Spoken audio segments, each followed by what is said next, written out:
Ito po KHNP. Ito pong KHNP ang siyang gumagawa ng lahat ng nuclear power plant dito sa Korea at sila po ay nakapag-export na ng nuclear plant na 4 sa United Arab Emirates. Matindi po ang quality standard ng nuclear power plant sa Korea. Mahusay pong kumpuhay. Alam niyo po,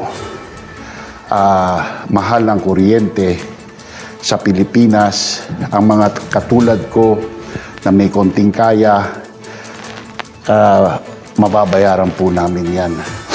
Ngunit, paano po ang pangkaraniwang tao na masyado na talagang mahal ang kuryente?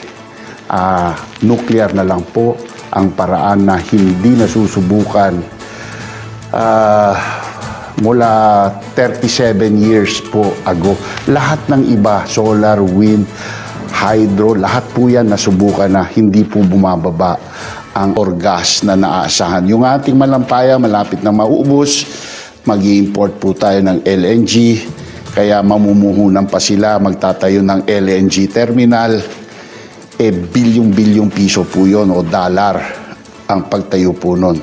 Huwag po sana tayong maipit dyan na dekada na naman tayong masasakal sa leeg sa mga mamahalin na imported na ganyan.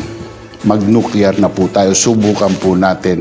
Ito po ang sagot sa murang kuryente.